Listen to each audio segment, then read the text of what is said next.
Hey guys, welcome back to the Yarnquisitions Knitting Podcast. I'm Celine and I hope you guys have a beverage with you. I have my trusty coffee.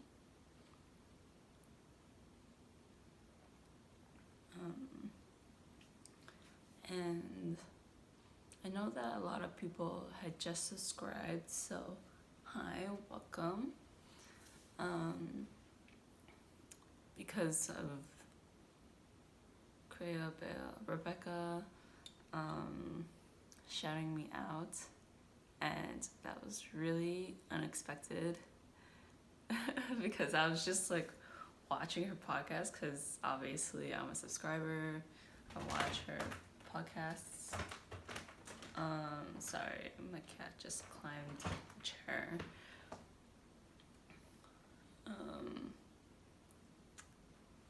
And where was I? Yeah, I was just watching the podcast. So she was like, I heard her say something like, oh yeah, and these are the podcasts that the test knitters have. And I'm like, oh god. Is she gonna say all of it? Because there are quite a bit of knitters in the test group that have YouTube channels. I think she only said like half of them. So yeah, and I can't keep track who has one. I know Night Sky Knitting has one because her videos show up in my feed on YouTube, but I don't remember any of the other ones. Breeze Knits, I think that's the channel name. I think her full name is like Brianna. She's like based in California because I also watch her. Let's see, who else? I don't know. There's so many, honestly. I feel like half the test knit group is or have YouTube channels, so you can, I don't know. Maybe I'll tag them in the description, but if I don't, I'm just lazy. I don't know. No promises. So yeah. And if you're new here, I do knitting, crochet, and sometimes the occasional weaving. But I haven't been crocheting or weaving because of these test knits that I've been doing. If you watched my last episode, then you know that I just don't have the mental capacity to start another project, honestly. That's why I haven't made my June top and a whole bunch of other things. Mimi. Sorry, my cat was trying to play with some cables, and that's very bad.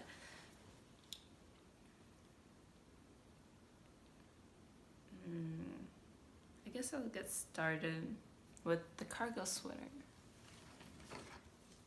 because I've only finished one sleeve, and I just looked in the group today and someone already has a second sleeve done, and I'm like, oh no.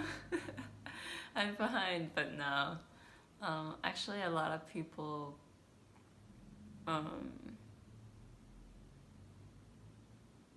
are still in the yoke. That's where most people are at right now.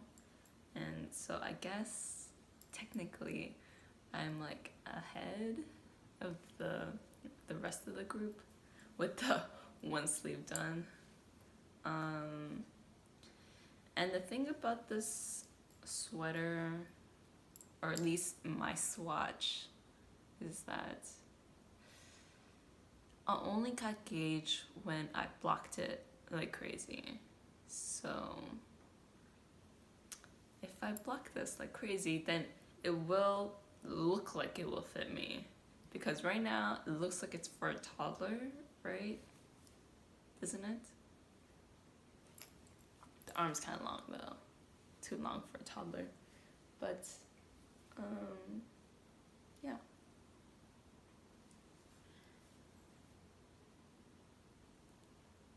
And I've been procrastinating on this because I have a test knit that's due sooner, so yeah. And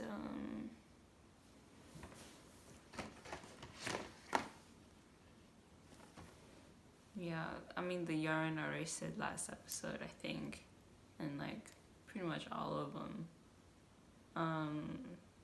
So I don't feel the need to say it this episode. So that's the cargo sweater. It's probably gonna be on the back burner for the next few weeks, honestly. Or at least for until the end of this week, I think.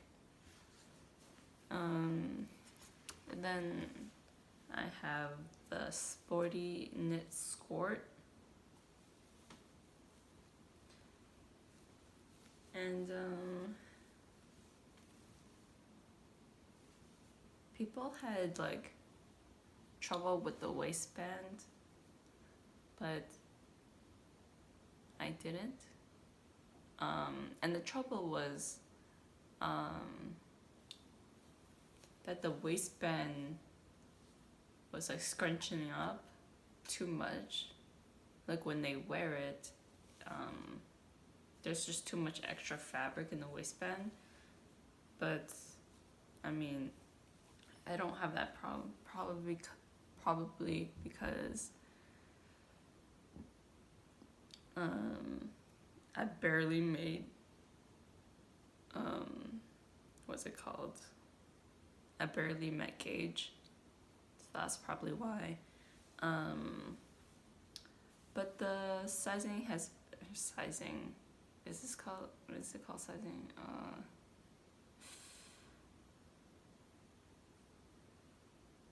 Well, the numbers have been adjusted, let's just say that. So no one should have that problem anymore. Although, oh yeah, I can stretch quite a bit without showing the waistband.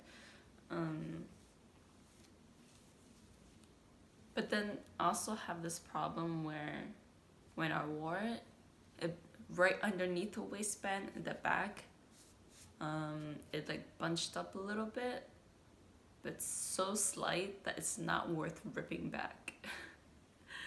So if I ever make this again, I'll just follow the new numbers.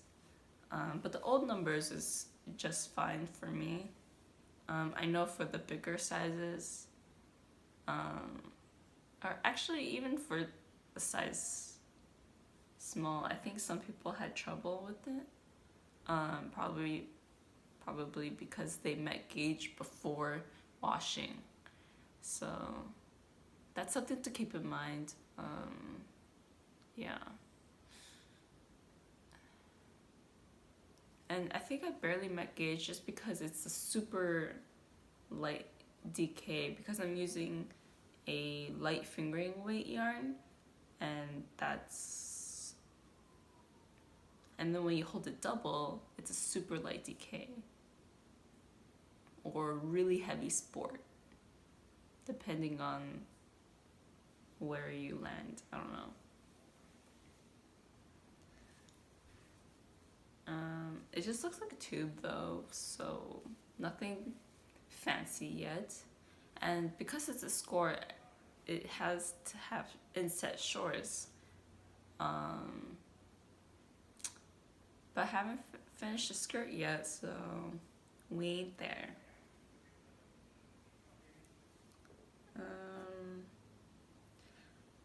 I'm following on the last stretch on the skirt, so just a few more centimeters and I'll be done.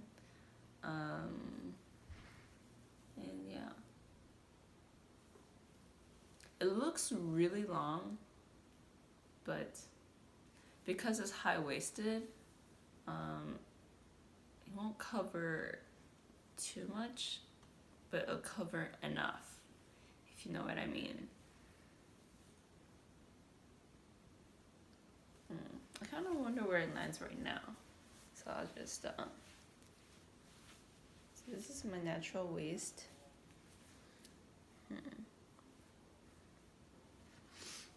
It's actually quite long, even for me.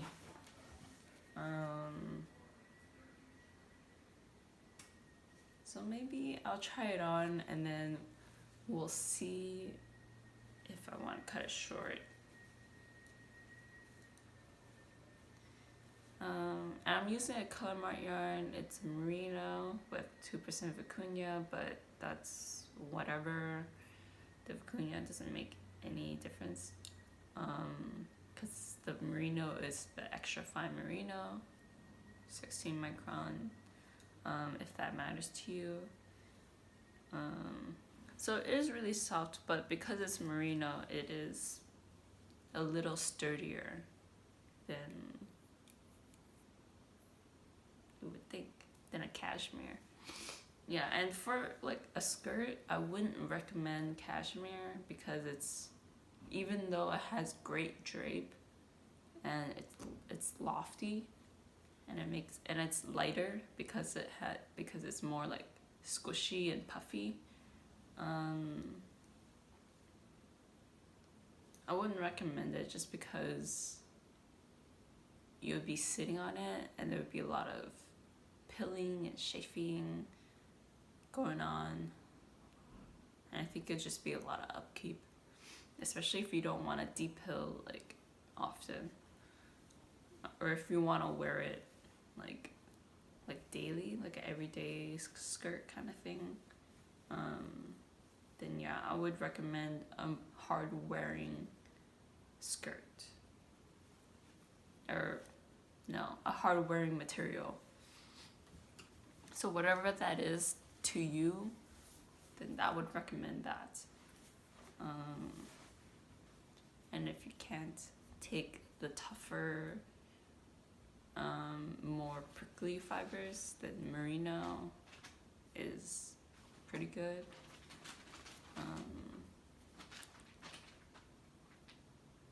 Or Peruvian Highland wool, I think, is the limit for me. I think it might be the limit for me. Or maybe a rough mohair, because I do have one. Well, I can't use kids silk mohair, so maybe not, but that's like on the cusp. Excuse my hair, by the way, and my face. So yeah, I got a lot done with the Sporty knit skort, and for the next test knit, this one's due very soon, and it's Kara's To Be So Lonely sweater. Oh, and by the way, the cargo sweater, if you didn't know before, is by Rebecca from the Creabea Knitting Podcast, and the skirt is by Handmade by Florence on YouTube and Instagram. And I just found out that Florence also has another YouTube channel, but it's like her school stuff. I totally forgot the name of the channel. It's like Flo's something diary or something like that. I don't know. And I ran randomly came across it probably because I subscribed to Handmade by Florence, so there's that. Of course, I didn't really watch any of those videos because I'm not in school anymore, and I never really needed to study all that much when I was in university, just because I took studio art, and that doesn't really require a lot of studying. The only things I needed to study was like art history, but obviously because I'm in studio art and not majoring in art history, I didn't need to take that much of it. Maybe like one class for every year. Well, maybe a little more than that, but you know, it wasn't as much. Hold on, my cat is trying to eat my plants.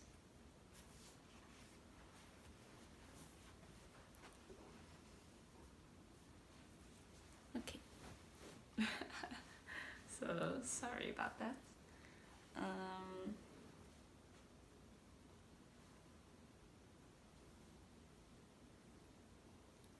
So back to the topic. This is the To Be So Lonely Story by kara.knit.eng. I think that's what her channel and Instagram is. I'll put it in the description.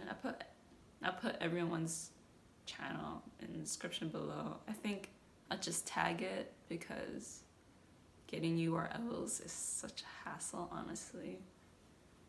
Because I do everything on my phone. I don't edit my videos, so that's why.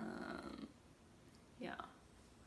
So I got the body done, and I had to redo the neckline because I accidentally bind it off way too tight. Because when I bound off, the whole project was like hanging on the needles, and when you do that, it just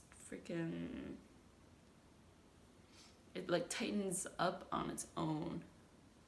So I thought I was doing it really loosely, but because of the weight of the project, it didn't end up being that loose. So I had to undo the neckband and this, what do you call it? The seam.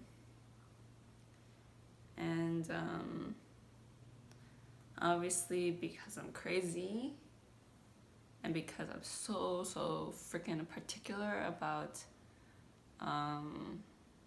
the way a project looks,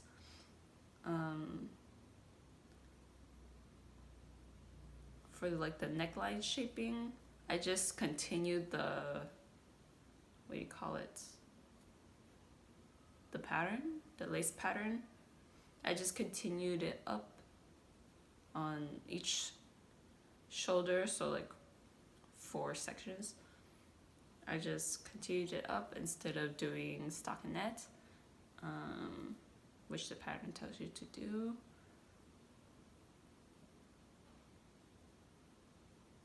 Just so that it's easier to seam it.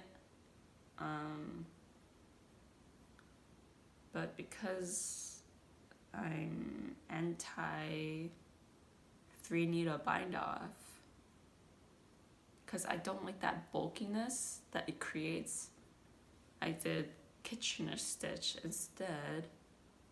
Or is it the Kitchener grafting?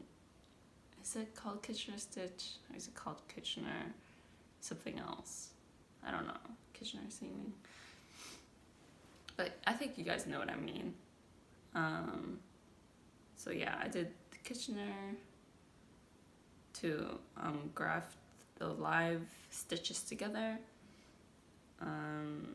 because I prefer that over seaming, over the 3-needle bind off, but it's technically still seaming.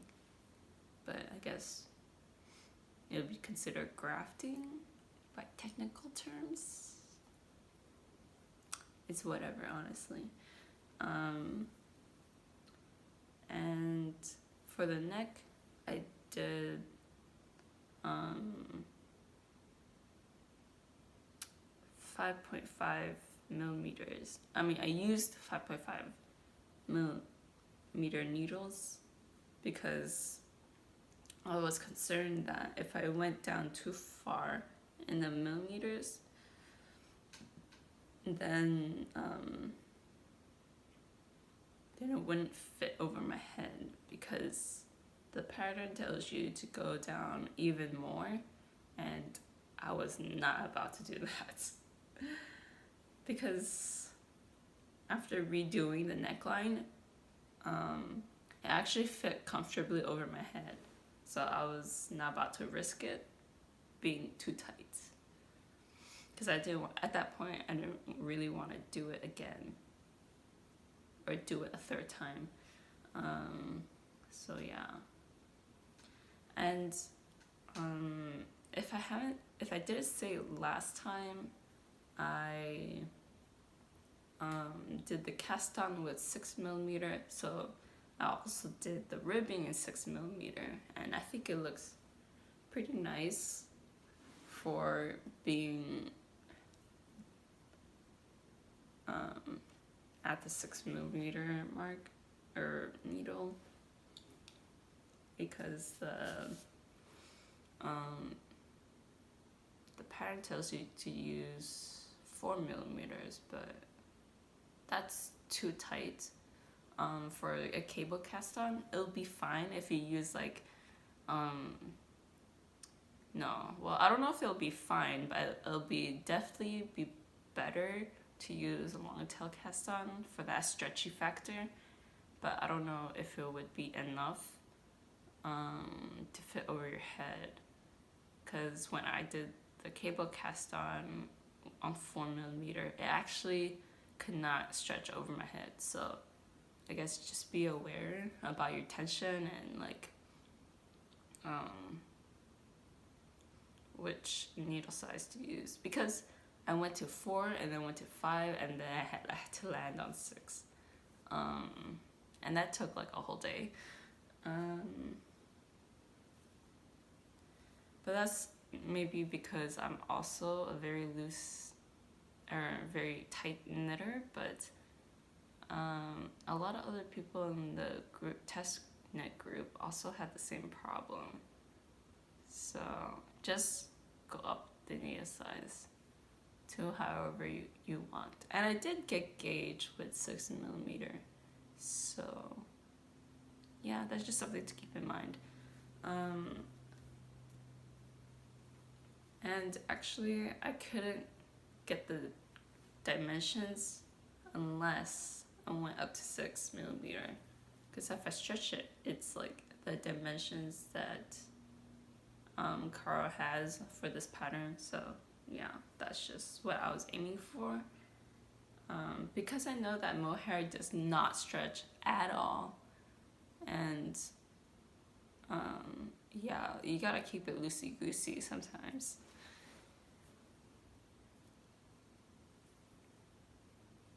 And then I picked up the sleeve this week.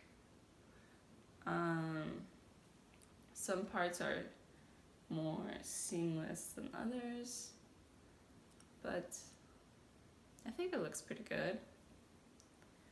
But yesterday I also got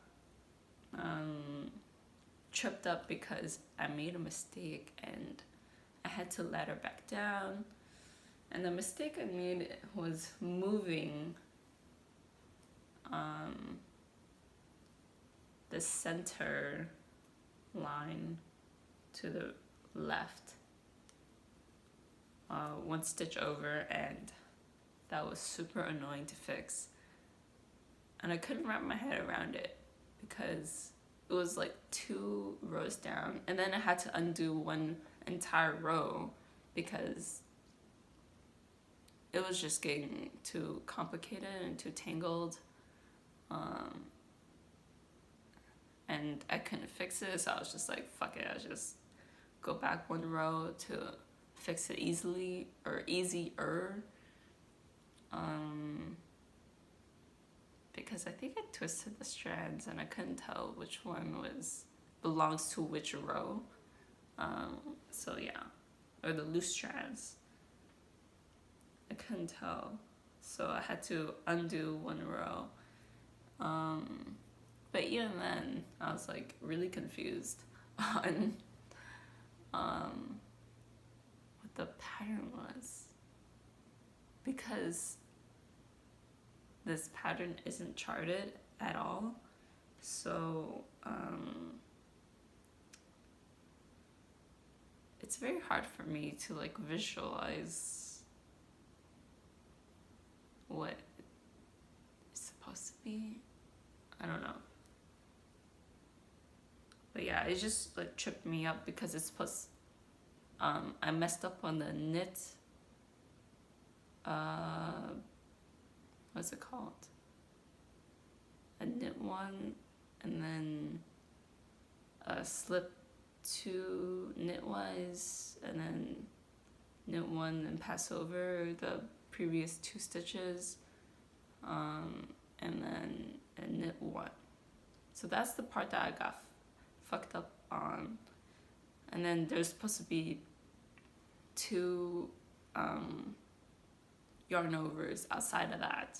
So that tripped me up because the next row is just a knit row, right? So then it didn't look right, but it is right.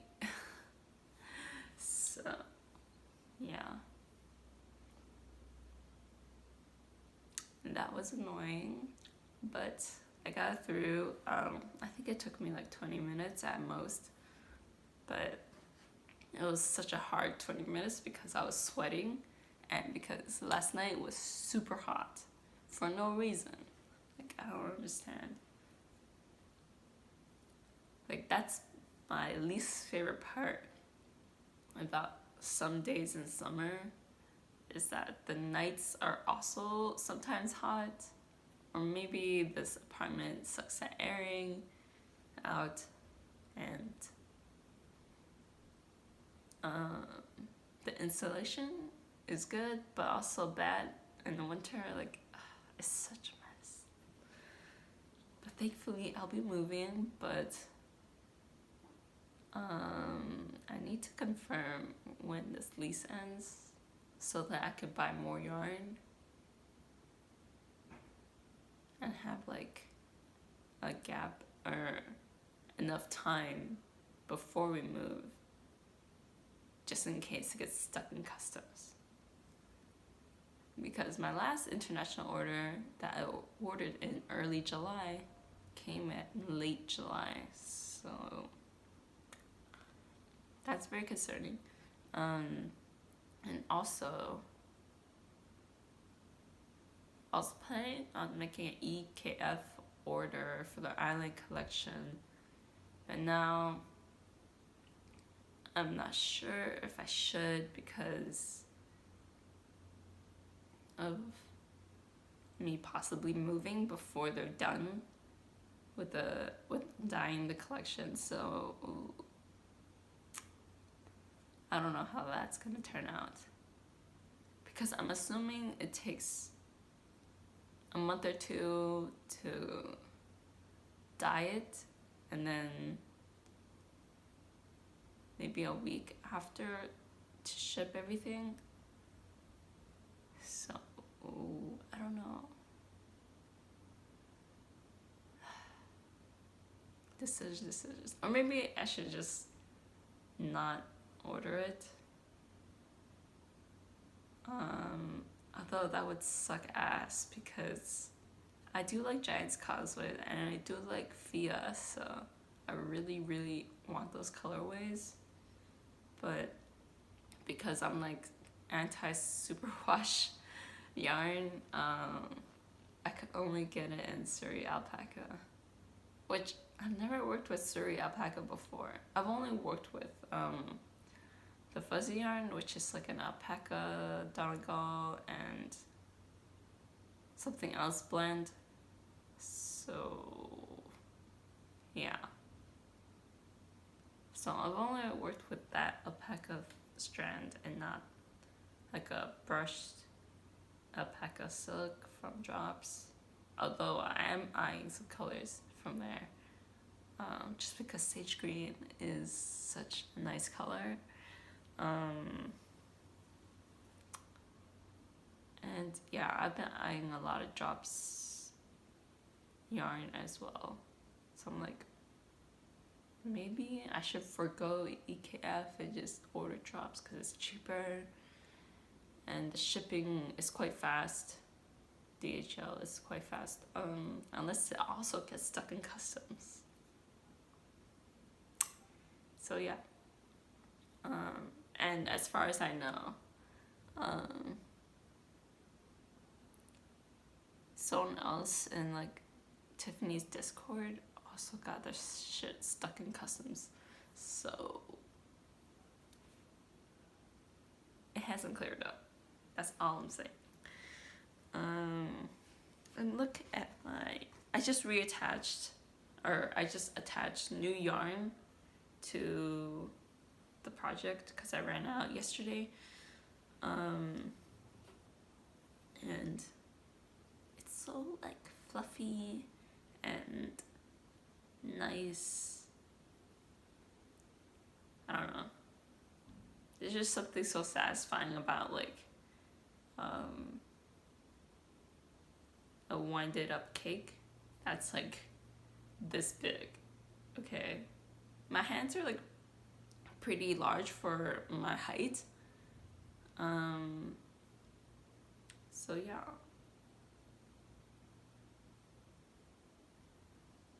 Even though my face is freaking small, I mean, according to Koreans, it's small, but I don't really still don't understand exactly what that means. I know that it's a compliment, but other than that, I just don't know.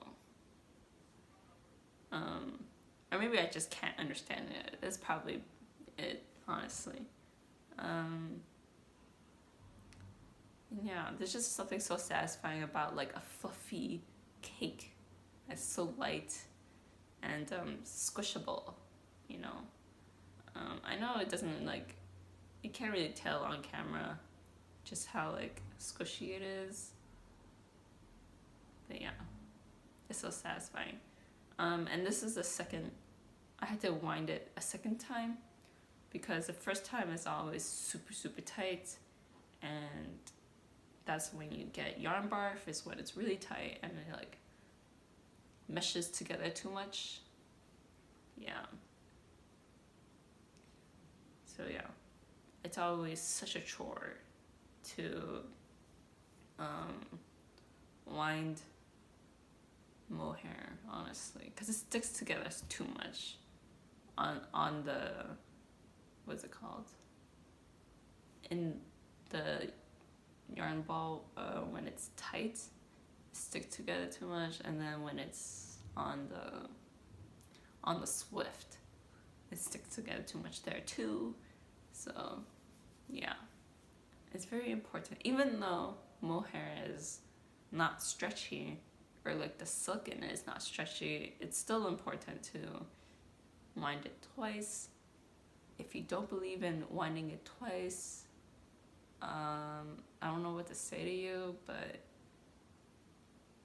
I think it is a good practice because it loosens up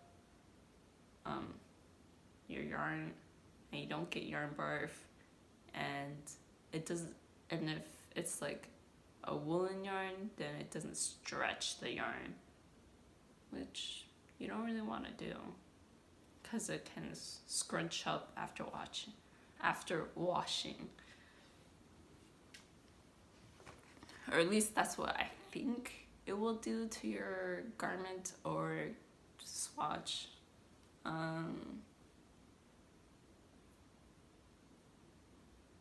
yeah. But if you do want to,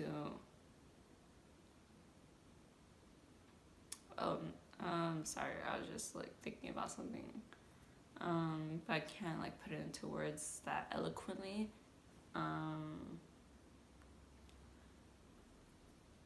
But if you do have stretched out yarn, you can just wash it or undo the yarn ball and then wash it and then dry it.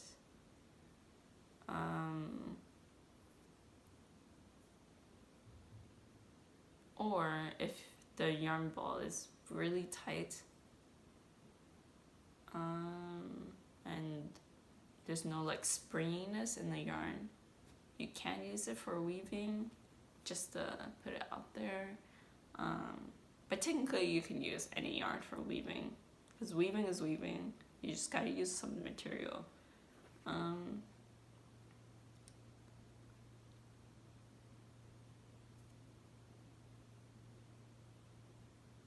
But I don't know.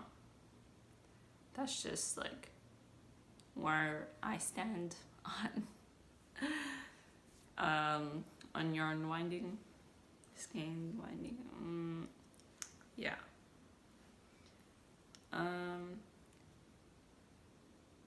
And right now I'm using, back to the project, right now I'm using the 16-inch cable for shorties for a 3.5 needle, but I'm also using my 5-inch needles from Knit Picks, and these are my idky needles, but I think it's pronounced something else, like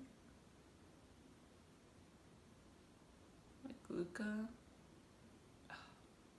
Like their yarn or their website says Luca, but I forgot exactly how it's pronounced because Caroline knits. She's Danish, and she pronounced it, I assume, correctly, because I think it's a Danish word, as far as I know. So I gotta look up. It's her newest episode. She pronounces it, and I just cannot remember exactly how it's pronounced, because on the website it's not completely accurate, but it's close. So even though I've been pronouncing it Lika because of the Y, and that usually F's people up because it's different in a lot of languages on how you pronounce that Y. So, or Y's in general in like the European languages is so different. So, and it can change depending on the spelling and, you know, yada yada yada, just like in English with the E's and C's and shit like that. Like E's and I's, like, oh my god. Or E and C's and I's. That's all fucked up. But yeah, languages are hard. So if someone pronounces it something differently, don't give them a hard time, because I definitely did when I was younger, and you know, nobody needs that in their life, and who really gives a fuck besides linguists or people who need to standardize languages. Like, it's fun. And languages change all the time, so yeah.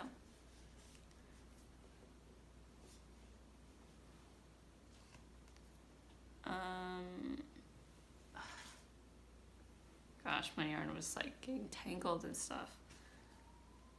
Just trying to put everything back. But yeah, I'm almost done with the sleeve. So I could probably start the next sleeve today or something, if I'm feeling like really particularly productive, but who knows, we'll see. And I do have an Instagram, but it's misspelled because someone else took the name that I want, because I guess it's common spelling, but I don't think people have the same characters as my name.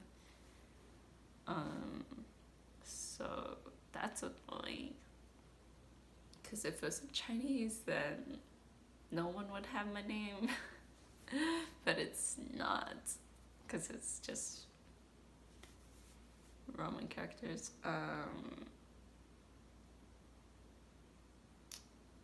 But other than that, I hope you guys had a great time working on your project. Take a sip of your beverage, because my throat is dry and yours is probably too.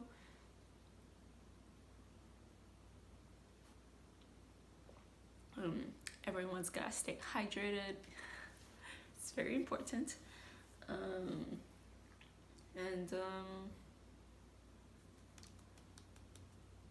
Oh yeah, I was looking through, because I watch knitting content on this account. I watch Arne and Carlos. I randomly came across one of their videos, and I saw one of their shorts because I looked at their channel, and it was such a nice tip on learning how to do the Norwegian continental, because it's slightly different than everyone else's continental, or I guess combination is the most popular, I think. And the way that he showed how to do Norwegian continental in the video, I'm like, dude, that's so simple. I don't know why I've never come across this tensioning technique, I guess.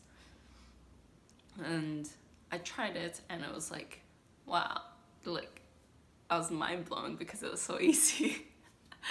But oops, I accidentally hit the AirPod.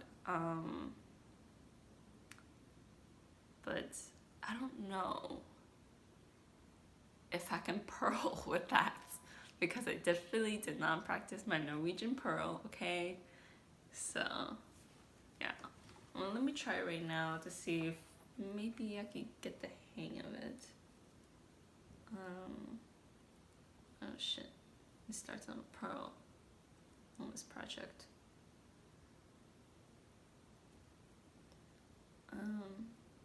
But yeah. So I guess the tensioning, because I always struggled with tensioning for continental, and that's why I can't use it. Let's see if I can remember. So you put it over your index finger as per usual, and then you put it in between your index and middle finger, I think.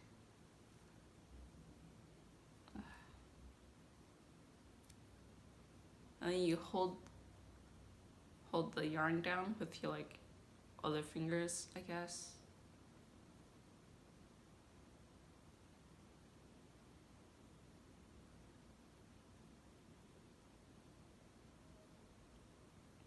I don't know if I'm doing the purl right.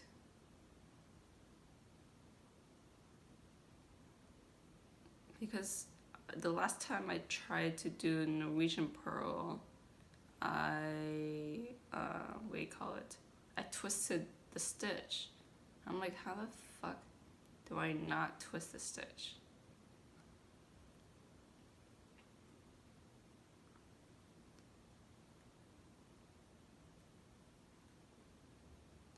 And it is a little complicated if you're coming from English knitting. or in the English knitting style, because that's my experience. It is more involved and more complicated, but then you don't have to, what do you call it?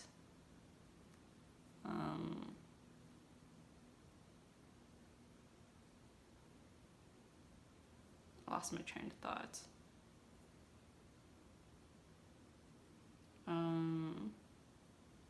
Yeah, for Norwegian purling, you don't have to like put the yarn in the front or in the back. You just like kind of like slip. It's almost like you're slipping a stitch, but you're like slipping the yarn, I guess. So it's like you just put the yarn in front of your needle and then you purl.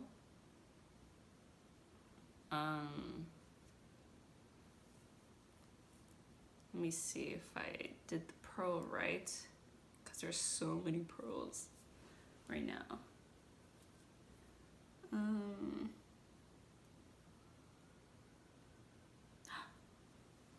Oh no, my AirPod fell out.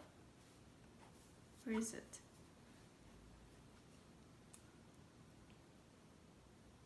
Okay, so just ignore all that noise, okay?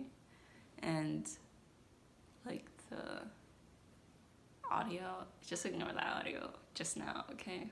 Please and thank you.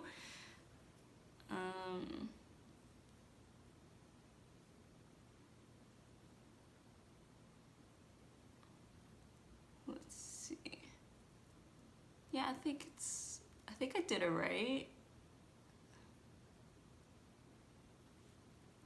But it's much tighter than the previous row, so probably gonna have to workshop that, or basically not use it for this project just because it's too new and my tension is all fucked up.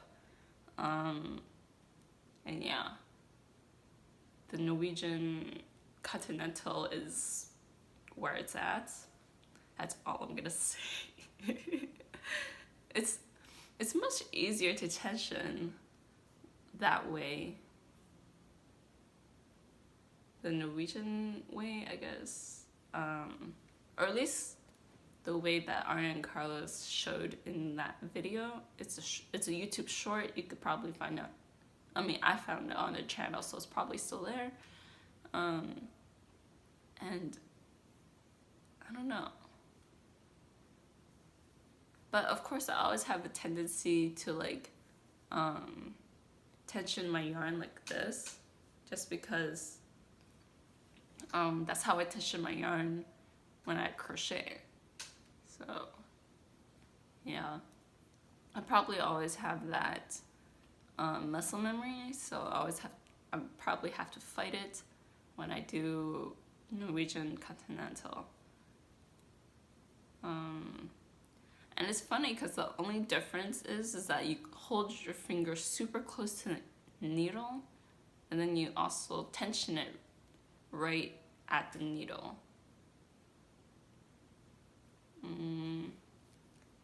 So yeah, so you kind of tension it like this basically.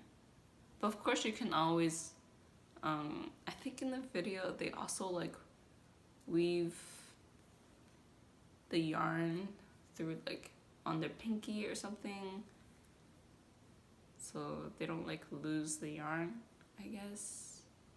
I'll probably have to look at the video again because it's too new for me right now to remember. But yeah, I find that it's hard to find videos on Norwegian knitting styles, because I've only ever found one video for Norwegian, no, maybe 2 videos for Norwegian purling. One is on the Yarnquisitions channel on YouTube. It's pretty far back, but it's there. And one from webs.com, which is a yarn store. And then the Arne and Carlos, the way to hold the yarn, I've only ever seen Arne and Carlos, Arne and Carlos's video on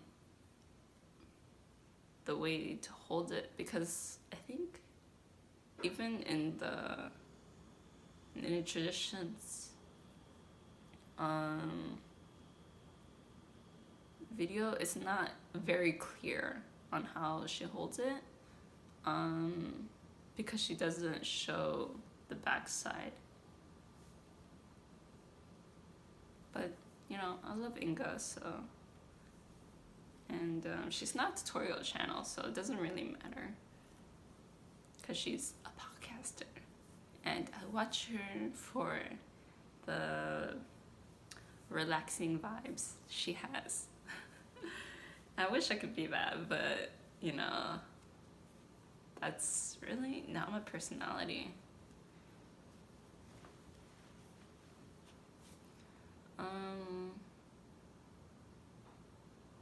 So that's it. Just working on what I worked on last week. I did, what do you call it?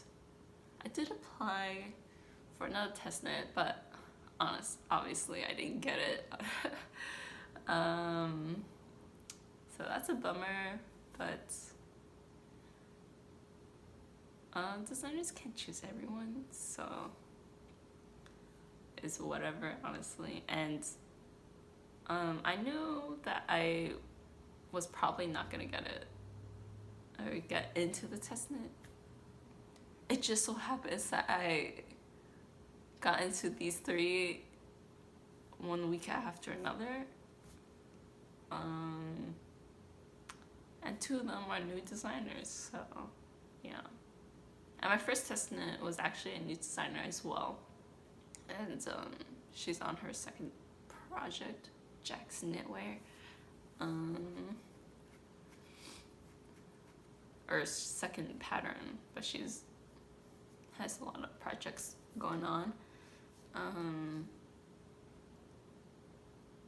So yeah, she gave me a chance, and that's probably why I got into these test knits. Maybe, I don't know.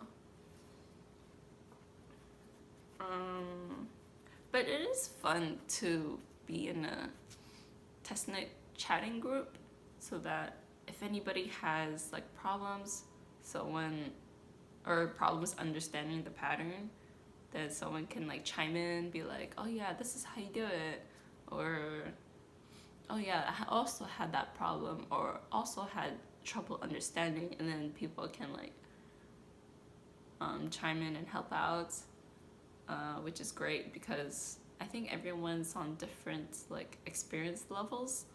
So some people are newer, some people have been knitting for like a decade, yeah. So that's fun. I keep forgetting to mention, but for the cargo sweater, if you have like arthritis or carpal tunnel pain and or forearm pain, unfortunately you probably just can't knit it too long for the cargo sweater, so it probably will take you much longer if you do have those like hand problems or wrist problems. So yeah, just don't damage it more by continuing to work on it when you're in pain. But I have heard that compression gloves are sometimes helpful for reducing inflammation in the wrist and hand, but it can only do so much, obviously, and you have to put it on before the inflammation happens. So yeah, just a tip, but I don't know how effective that is because I don't have carpal tunnel or arthritis. So ask your doctor. That's all I have to say. Just ask your doctor to see if that's valid or not. So yeah, I don't know. I just feel like maybe people should know. I guess if you have that chronic problem, then, or chronic pain, then you already know this. But who knows? I'm just putting it out there so that I'm covering my bases. I don't know.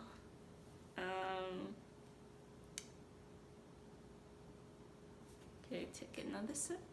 It's a pretty nice day today.